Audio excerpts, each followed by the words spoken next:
ये कहानी एक ब्रूटल बिट्रेयल से शुरू होती है। अनसुहो, हमारा प्रोटैगनिस्ट, एक स्किल्ड सोर्समैन, घुटनों पर बैठा हुआ था उन लोगों के सामने जिन्हें कभी वो अपने कॉमरेड्स मानता था। उसका पूरा बॉडी कांप रहा था और उसकी एक आर्म पर क्लियरली पॉइजन के साइंस दिख रहे थे। वो जोर जोर से खांस रहा था, सांस भारी और अनइवन थी और उसे ज्यादा वक्त नहीं लगा ये समझने में कि ये कोई नॉर्मल जहर नहीं था, ये कुछ ज्यादा ही खतरनाक था, शायद जानलेवा। उसके सामने उसके दो टीममेट्स खड़े थे और मदद करने के बजाय वो हंस रहे थे, जोर जोर से हंस रहे थे। उन्हें उसे तड़पता देखकर सच में मजा आ रहा था। उनमें से एक, जो वॉरियर था, टॉन्ट करते हुए बोला कि सुहो को उनके प्लान में शामिल हो जाना चाहिए था। लेकिन सुहो ने एक अलग रास्ता चुना था। वो पब्लिक सर्वेंट के तौर पर अपनी ड्यूटी के प्रति लॉयल रहा, करप्शन के आगे झुकने के बजाय अपने मॉरल्स को जिद से पकड़े रहा। ये टीम अभी अभी नोटोरियस 5 डिजास्टर गेट्स में से एक को कॉन्कर करके आई थी, वही जगह जहां से खौफनाक मॉन्स्टर्स निकलते थे। लेकिन अब ये लोग उस गेट को खुला छोड़ना चाहते थे। वो काम खत्म नहीं करना चाहते थे। वो चाहते थे कि मॉन्स्टर्स पूरी तरह से वाइप आउट ना हो ताकि वो बार बार वापस आ सकें, क्योंकि जब तक डेंजर रहेगा तब तक उनकी जॉब्स, उनका इन्फ्लुएंस और उनका स्टेटस बना रहेगा। मॉन्स्टर्स खत्म हुए तो स्पॉटलाइट भी चली जाएगी और उसके साथ उनकी पावर भी। सुहो को उनके साथ बिताया हर एक पल याद आ गया। वो सारे लाइफ थ्रेटनिंग बैटल्स जब वो साइड बाय साइड लड़े थे, जब उसने अपनी जान उन पर छोड़ दी थी, और अब वही लोग उसके सामने खड़े थे, बिना किसी रिमोर्स के उसे मरते हुए देख रहे थे। उन्होंने अपनी एक्शंस को जस्टिफाई किया ये कहकर के प्लान का विरोध सिर्फ सुहो ने किया था, बाकी सब रेडी थे। फिर आर्चर आगे आया और कैजुअली अपना हाथ बढ़ाकर सुहो को एक सेकंड चांस ऑफर किया। उसने कहा अगर सुहो उनकी साइड ज्वाइन कर ले तो वो उसे जिंदा छोड़ देंगे। लेकिन सुहो कोई बेवकूफ नहीं था। वो उन लोगों पर कैसे भरोसा करता जिन्होंने उसे जहर दिया था और पीछे खड़े होकर उसका दर्द एंजॉय किया था। वैसे भी वो महसूस कर सकता था, उसका बॉडी अपनी लिमिट क्रॉस कर चुका था। जहर बहुत दूर तक फैल चुका था, इससे वापस आना पॉसिबल नहीं था। उसका बचना नामुमकिन था। लेकिन अगर वो जी नहीं सकता था तो एक काम तो कर ही सकता था, कम से कम इन गद्दारों में से एक को अपने साथ ले जा सकता था। ये सोचते ही सुहो ने अपनी बची कुची सारी एनर्जी इकट्ठी करनी शुरू कर दी। उसके अंदर से एक पावरफुल ऑरा फूट पड़ा, तीखा और ओवरवेलमिंग। ग्रुप के कुछ लोग तुरंत ही डर से जम गए, पीछे हटने लगे। लेकिन ग्रुप की एक औरत, जो बाकियों से भी ज्यादा डरी हुई थी, सबको शांत करने की कोशिश करने लगी। कहने लगी कि पैनिक नहीं करना चाहिए। आर्चर, जो क्लियरली अपना कंट्रोल खो रहा था, समझ गया कि सिचुएशन बहुत बुरी हो चुकी है। और तब सुहो मूव किया। एक ही स्विफ्ट मोशन में वो आगे झपटा। उसकी ब्लेड ने वॉरियर की आर्म काट दी और अगले ही सेकंड में उसने डार्क मेज वुमेन का सर डेडली प्रिसीजन के साथ अलग कर दिया। आर्चर मुश्किल से पीछे हट पाया, हीलर को घसीटे घसीटे ले जाते हुए। उनके चेहरों पर जो स्मग एरोगेंस थी वो पूरी तरह से गायब हो चुकी थी। उसकी जगह सिर्फ प्योर हॉरर था। हीलर ने जल्दी जल्दी घायल वॉरियर को बचाने की कोशिश की, डेस्परेट हीलिंग स्पेल्स कास्ट किए, लेकिन कुछ भी काम नहीं आया। शॉक में उसे एहसास हुआ कि वो उसे हील ही नहीं कर पा रही। उसकी नजर सुहो पर गई। उसने कुछ अजीब देखा, कुछ बहुत पावरफुल। सुहो अब सिर्फ एक मरता हुआ आदमी नहीं था, वो खुद विल पावर से भरा हुआ था। और सिर्फ वो ही नहीं, उसकी तलवार भी बदल चुकी थी। अब वो पूरी तरह से उसी अदम्य इच्छा से बनी हुई थी। उसे कहा जाता था इंटैंजिबल स्वॉर्ड, एक ऐसा वेपन जो सिर्फ डिटर्मिनेशन से जन्मा था। लेकिन इस पावर की एक कीमत थी।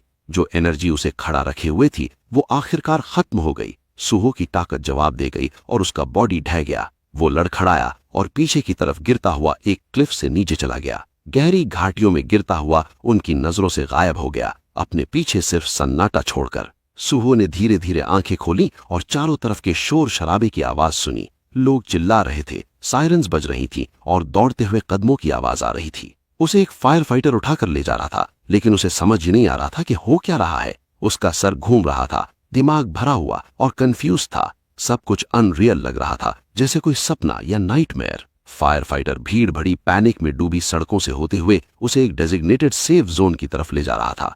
सुहो पहले कुछ भी समझ नहीं पाया। आखिरी चीज जो उसे याद थी वो उसकी मौत थी। उसे पता था वो मर चुका था, तो फिर वो यहाँ कैसे था, जिंदा, कंफ्यूज्ड और रेस्क्यू हो रहा था। फिर अचानक उसे समझ आया। उसने अपने आसपास का सीन नोटिस किया। एक गेट खुल चुका था, एक प्रॉमिसिंग गेट। उसके कारण डंजन आउटब्रेक हो चुका था। मॉन्स्टर्स एरिया में भर गए थे, खासकर गॉब्लिन्स। दर्जनों गॉब्लिन्स शहर में दौड़ रहे थे, जो दिखे उस पर अटैक कर रहे थे। सुहो ने जमीन पर एक फेमिलियर साइन देखा, सिंडोरन स्टेशन। तब सब क्लियर हो गया। ये वही स्टेशन था जो पहले भी एक सडन गेट आउटब्रेक में कंटैमिनेट हो चुका था। ये सब वो पहले देख चुका था। तभी हवा को काटता हुआ एक एरो आया और उस फायर फाइटर को लग गया। जो सूहो को ले जा रहा था। आदमी दर्द से चिल्लाया और गिर पड़ा और उसके साथ सूहो भी जमीन पर आ गिरा। गॉब्लिन्स करीब आ रहे थे। जख्मी होने के बावजूद फायर फाइटर ने सूहो को भागने को कहा, लेकिन सूहो हिला तक नहीं। भागने के बजाय उसकी नजर उस कुल्हाड़ी पर टिक गई जो फायर फाइटर के पास थी। बिना सोचे सूहो ने उसे उठाया, एम किया और पूरी ताकत से एक आते हुए गॉब्लिन पर फेंक दिया। वेपन हवा में घूमता हुआ गया और सीधा गॉब्लिन को लगा। एक ही हिट में वो गिर चुका था और उसी इंटेंस मोमेंट में सूहो के सामने कुछ अजीब सा दिखाई दिया। फ्लोटिंग टेक्स्ट, बिल्कुल डिजिटल डिस्प्ले जैसा। ये एक सिस्टम विंडो थी। उसने उसे उसके अवेकनिंग पर कॉन्ग्रेचुलेट किया। कुछ सेकंड्स तक वो बस उसे देखता रहा, स्टन्ड। ये बिल्कुल पहले जैसा था, बिल्कुल वैसे ही जैसे उसे याद था। सिस्टम ने उससे पूछा कि वो कौन सी क्लास चूज करना चाहता है। रिफ्लेक्स में उसकी उंगली ऑलमोस्ट वॉरियर सिलेक्ट करने वाली थी। ये इंस्टिंक्ट था, लेकिन फिर वो रुक गया। नहीं, इस बार वो अपनी चॉइस डिले करेगा। सूहो ने अपना फोकस उन गॉब्लिन्स की तरफ घुमाया जो अब पागलों की तरह हंस रहे थे। उनकी चीखें पूरे बैटलफील्ड में गूंज रही थी। वो बिल्कुल भी परेशान नहीं लग रहे थे, जैसे जीत पहले से ही उनकी हो। लेकिन सूहो को कोई हंसी नहीं आ रही थी। एक सेकंड भी वेस्ट नहीं किए वो सीधा होर्ड के अंदर कूद पड़ा। उसके मूवमेंट्स तीखे और एफर्टलेस थे। आते हुए अटैक्स के बीच में से ऐसे निकल रहा था जैसे वो सिर्फ हवा हो। एक गॉब्लिन जो साइड से स्नीक अटैक करना चाहता था, जैसे ही सूहो की आंखों से उसकी नजर मिली वहीं जम गया, हॉरर से, क्योंकि उसके सामने सूहो ने वही कुल्हाड़ी वापस पकड़ ली थी जो उसने पहले फेंकी थी। गॉब्लिन ने उसे तुरंत पहचान लिया। उसका चेहरा पूरे पैनिक में टेढ़ा हो गया। सच कहूं तो अगर गॉब्लिन्स पैंट पहनते तो वो वहीं मूत देता, लेकिन सूहो को कोई फर्क नहीं पड़ता। वो यहाँ ड्रामा के लिए नहीं था। क्रीचर चीखने से पहले ही सूहो ने एक क्लीन स्लैश में उसे काट दिया। वो यही नहीं रुका, जमीन से गॉब्लिन की स्वॉर्ड उठाई और आगे बढ़ता गया। उसे बिल्कुल पता था वो किस चीज का सामना कर रहा है। गॉब्लिन्स डरावने होते हैं, हाँ, लेकिन सिर्फ बिगिनर्स के लिए। उस जैसे वेटरन के लिए जिसने इससे कहीं ज्यादा भयानक चीजें देखी थी, ये कोई चैलेंज नहीं था। सूहो गॉब्लिन्स को एक के बाद एक काट रहा था। उसकी स्पीड और प्रिसीजन पहले से भी ज्यादा शार्प थी। कुछ ही मिनटों में गॉब्लिन्स की पूरी वेव कंप्लीटली वाइप आउट हो चुकी थी। इतनी जल्दी खत्म हुई कि लगभग इल्लीगल सा महसूस हो रहा था। जब धूल बैठ गई तो सूहो ने अपनी हाथ में पकड़ी तलवार की तरफ देखा। उसे एहसास हुआ कि वो कितनी आसानी से कंट्रोल से बाहर चला गया था। उस पल वो ना शांत था, ना कैलकुलेटिंग। वो सिर्फ इंस्टिंक्ट और इमोशन पर एक्ट कर रहा था। रॉ पावर काम आई थी, लेकिन उसे पता था कि ऐसे मोमेंट्स में ठंडा दिमाग भी उतना ही जरूरी होता है। और अगर वो गलत नहीं था तो उसे किसी वजह से पास्ट में वापस भेजा गया था। ये एक सेकंड चांस था, सब कुछ स्क्रैच से शुरू करने का मौका, और वो इसे वेस्ट नहीं होने देगा। तभी उसके सामने कई सिस्टम विंडोज पॉपअप हुई, उसे मल्टीपल सोर्ड्समैनशिप स्किल्स मास्टर करने पर कॉन्ग्रेचुलेट करते हुए। इसी बीच उसका ध्यान पास खड़े फायर फाइटर पर गया जो उसे घूर रहा था, क्लियरली क्यूरियस। सूहो का लड़ने का तरीका अननोटिस नहीं गया था। वो आदमी सोच रहा था कि क्या ये बंदा प्लेयर है। सूहो ने बस हल्का सा नॉड किया और वापस सिस्टम पर फोकस कर लिया। उसने अपनी क्लास सिलेक्शन का फैसला कर लिया था, वो हीलर बनेगा। डिसीजन लेते ही सूहो फायर फाइटर के पास गया और पोलाइटली पूछा कि क्या वो उसकी इंजरी देख सकता है। आदमी थोड़ा कंफ्यूज था। अभी कुछ पल पहले उसने सूहो को बचाया था और अब सूहो उसे हील करने की बात कर रहा था।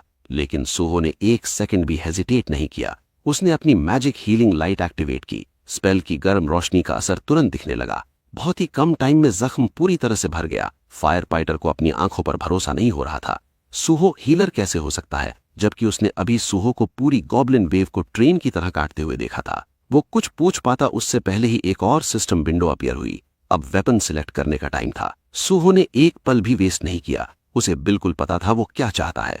उसने एक बिगिनर स्वॉर्ड चूज की, बिल्कुल वही जो उसने पहले यूज की थी, और आगे के गेट को चैलेंज करने की तैयारी शुरू कर दी। उसकी ये सडन डिटर्मिनेशन देखकर फायर फाइटर थोड़ा नर्वस बल्कि पैनिक हो गया। आगे का गेट कोई मजाक नहीं था, लेकिन सूहो के पास एक चीज थी जिस पर वो भरोसा कर सकता था। क्लास सिलेक्ट करने से पहले ही उसने स्वॉर्ड्समैनशिप टैलेंट अक्वायर कर लिया था। ये की डिटेल थी। इनेट टैलेंट पर बेस्ड स्किल्स प्लेयर चाहे कोई भी क्लास चूज करे यूज की जा सकती थी, और जैसे जैसे प्लेयर लेवल अप करता वैसे वैसे ये स्किल्स और क्लास स्किल्स दोनों इवॉल्व होती जाती और ज्यादा स्ट्रांग बनती जाती। सूहो को कुछ याद आया। इजाबेला का होली स्पिरिट हीलिंग लाइट का टॉप टियर अपग्रेड हुआ करता था। अगर उस वक्त उसके पास ऐसी पावर होती तो शायद सब कुछ अलग हो सकता था, लेकिन इस बार वो चीजें सही तरीके से करने वाला था। उसके पास एक क्लियर प्लान था। वो स्वॉर्ड्समैन और हीलर दोनों का रास्ता एक साथ चलेगा। और जैसे ही उसके दिमाग में अपने पुराने टीममेट्स के चेहरे आए, वो सब कमीने जिन्होंने उसे बिट्रे करके छोड़ दिया था, उसका रिजॉल्व और स्ट्रांग होता चला गया। वो गेट के और पास आया। वही गेट जो उसकी पिछली जिंदगी में उसे लगभग मार चुका था। तब वो वीक था, बिल्कुल प्रिपेयर्ड नहीं। पर अब जब स्वॉर्ड्समैनशिप के फंडामेंटल्स उसके पूरे वजूद में इंग्रेव हो चुके थे, उसे पता था कि वो इसे हैंडल कर सकता है। बिना किसी हेजिटेशन के वो आगे बढ़ा और सीधा गेट के अंदर स्टेप रख दिया। गेट के अंदर जाते ही वो खुद को एक डेंस शैडोई फॉरेस्ट के बीच खड़ा पाता है। ऑलमोस्ट तुरंत ही उसके सामने सिस्टम विंडो अपीयर होती है और एरिया का नाम डिस्प्ले होता है, ग्रीन रेड। नाम अजीब था, पर सोचने का टाइम नहीं था। थोड़ी देर चलने के बाद सूहो की नजर फॉरेस्ट फ्लोर पर बिखरी हुई गॉब्लिन की लाशों पर पड़ती है। उनकी पोजीशन और एक्सप्रेशंस देखकर लगता था जैसे वो किसी ऐसी चीज से भाग रहे थे जो उनसे काफी ज्यादा टेरिफाइंग थी। उनके ट्विस्टेड बॉडीज सिर्फ डिफीट नहीं बल्कि प्योर फियर को शो कर रहे थे। तभी सूहो के कान में पास से एक लो गटरल साउंड पड़ता है। वो सोर्स की तरफ देखता है और तुरंत समझ जाता है कि पीछे क्या है। दो बड़े हॉबगॉब्लिन्स अपने शिकार की लाश को घसीटते हुए आ रहे थे। ये वो वीक इरिटेटिंग गॉब्लिन्स नहीं थे जो उसने पहले देखे थे। हॉबगॉब्लिन्स बिल्कुल डिफरेंट लेवल के होते हैं, बिगर, मीनर और ज्यादा डेंजरस। जैसे ही उनकी नजर सूहो पर पड़ती है, उनकी आंखों में एक्साइटमेंट चमक उठी। उनके लिए ह्यूमन मीट एक रेयर ट्रीट था। बिना रुके वो अपना पुराना शिकार साइड में फेंक देते हैं और अपने जैक्ड वेपन्स सूहो की तरफ पॉइंट कर देते हैं। लेकिन उन्हें क्या पता था, या वो गैस भी नहीं कर सकते थे कि जिसे वो प्रे समझ रहे हैं वो खुद एक प्रेडिटर है। पहला हॉबगॉब्लिन चार्ज करता है। ब्लेड तेजी से घूमता हुआ आता है, पर वो सिर्फ हवा को काट पाता है। सूहो क्लीनली डॉज कर लेता है। उसे पता था कि वो इन एनिमीज के लिए अंडर लेवल्ड है। उसका वेपन उनकी थिक स्किन को इजीली कट नहीं कर सकता था, पर उसे ब्रूट स्ट्रेंथ पर रिलाई करने की जरूरत भी नहीं थी। उसे एग्जैक्टली पता था कहां स्ट्राइक करना है। एक ही स्विफ्ट मोशन में वो सीधा पहले हॉबगॉब्लिन की आंख पर लंच करता है। अटैक परफेक्टली लैंड करता है। क्रीचर एक पियर्सिंग स्क्रीच निकालता है, इतनी लाउड कि जंगल के ट्रीज तक हिल जाते हैं। सॉफ्ट हार्टेड होने की वजह से सूहो उस मॉन्स्टर को मारकर उसकी पेन एंड कर देता है, पर असल में वो उसे इतनी जल्दी मारना नहीं चाहता था। उसका अटैक इतना इफेक्टिव हो गया कि वो एक हैबिचुअल मिस्टेक बन गई। वो फाइट से स्किल्स और एक्सपीरियंस लेना चाहता था, पर गलती से मॉन्स्टर को टू सून किल कर दिया। अब वो बचे हुए हॉबगॉब्लिन की तरफ घूमता है और डिसाइड करता है कि इस वाले का प्रॉपर यूज करेगा। दूसरा हॉबगॉब्लिन अपने फॉरेन कॉमरेड में गुस्से में रोर करता है और वाइल्ड स्विंग्स के साथ चार्ज करता है, पर सूहो बिल्कुल काम रहता है। वो फोकस करता है और हर अटैक को केयरफुल फुटवर्क के साथ डॉज करता रहता है। हॉबगॉब्लिन लेफ्ट फिर राइट स्लैश करता है, बिल्कुल बेकार घुमाता हुआ, पर एक भी हिट लैंड नहीं होता। इस दुनिया में सेम एक्शन को बार बार रिपीट करने से उससे रिलेटेड स्किल मिल सकती थी।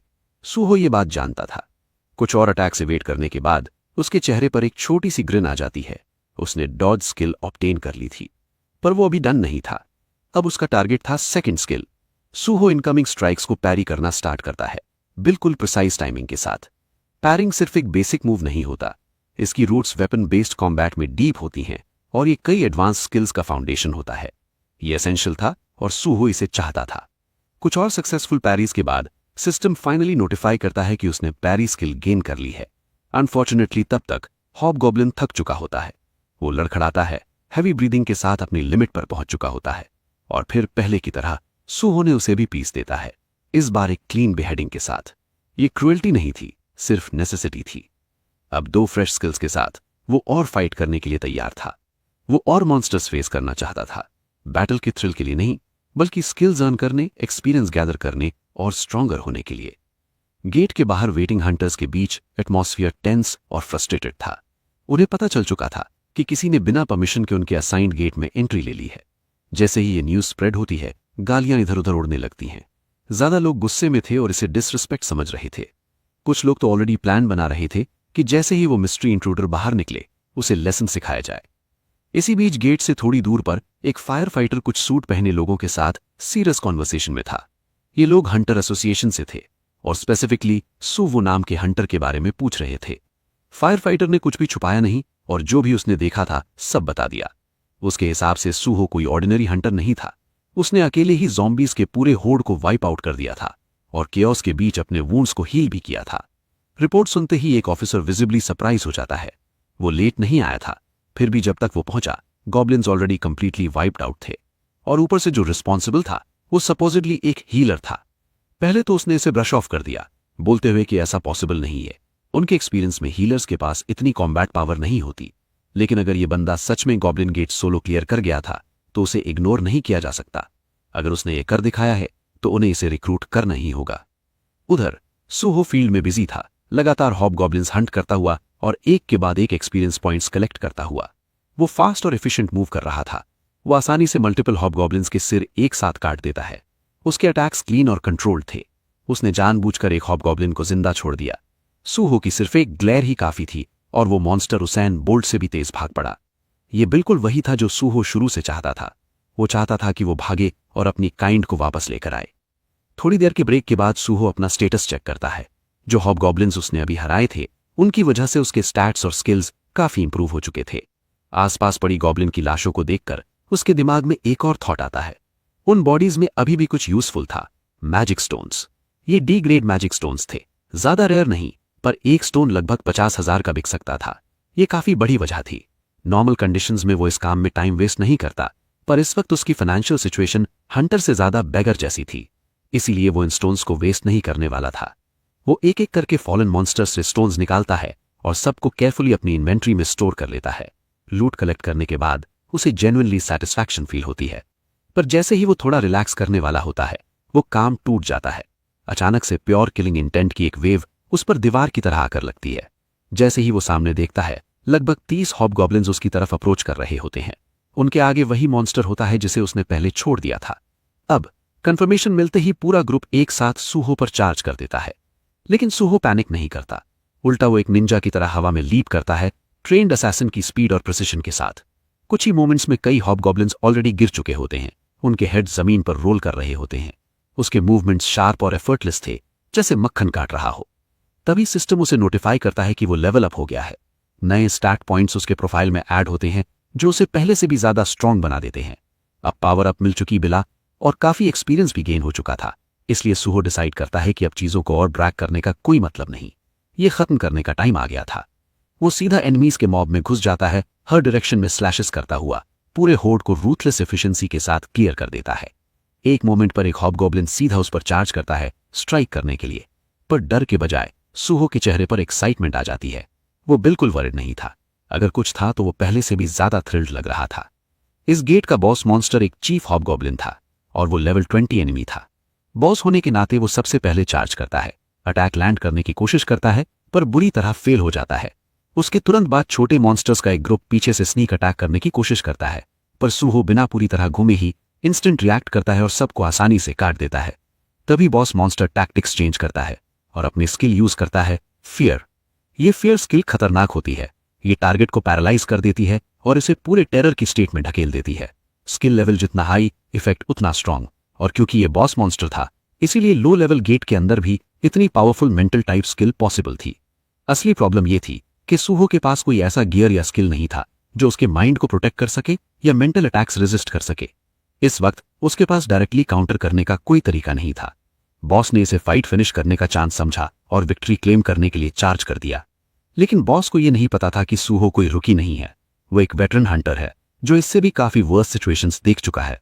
बिना किसी हेजिटेशन के सूहो अपनी ब्लेड को लेफ्ट हैंड से और टाइट पकड़ता है और जानबूझकर खुद को कट कर लेता है। तेज दर्द उसे फियर इंड्यूस्ड पैरालिसिस से बाहर खींच लेता है। जैसे ही उसका दिमाग क्लियर होता है वो बॉस की इनकमिंग स्ट्राइक को पैरी कर देता है। फिर बॉस पर तुरंत फोकस करने के बजाय सूहो एक क्विक डिसीजन लेता है। वो पहले छोटे मॉन्स्टर्स की तरफ ध्यान देता है। कुछ ही सेकंड्स में वो पूरे बैटलफील्ड में मूव करता है और एक एक करके सबको काट देता है।